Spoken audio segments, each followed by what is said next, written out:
Kuna kitu madaktari hawatawaambia, kwa sababu wanataka mshinde mkienda hospitali wawatibu ndio wapate pesa. Hiyo ni profession yao, so they'll not tell you. Lakini mimi leo nitawaambia, if you have sex frequently every day, hakuna siku utaenda hospitali. Try it. Wajua shida yenu, you become sick kwa sababu mmewekea na timetable.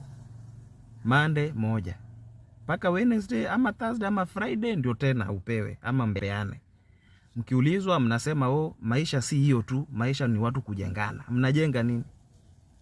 Ati tuko na project tunafanya, hatuna time na hiyo kitu sana. Project gani bana? Kwani mliingia kwa ndoa mfanye projects? Kila mtu aishi maisha yake basi. Kila mfanye project, mkutane kwa site. Kama mnajenga gorofa, mjue simiti zimebaki ngapi, msumari zinatakikana ngapi, fundi hawajalipwa. Si lazima muishi pamoja ndio mfanye project. Mnaishi pamoja kwa sababu hiyo kitu. Do it as much as you can.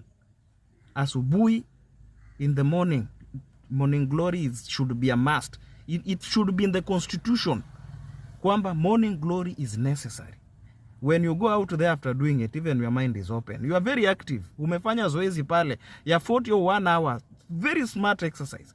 Mimi naona watu wanakuja asubuhi naonanga ati huku Nyali, naona watu wana waste time ati wanakimbia wanafanya mazoezi asubuhi. Ikishika mtu asubuhi, uvunje kitanda ikiwezekana. That's a very nice exercise. Hata akili inafunguka. Ingia kwa bafu, oga, eat your nice breakfast, go home. I'm talking about safe sex, not reckless. Watu wapigane miti kwa marriage. Watu wapigane. Siku hizi naona tu watu wako kwa marriage na wako single. You are in marriage and you are single. Hujui ni lini mwisho uligusa mtu.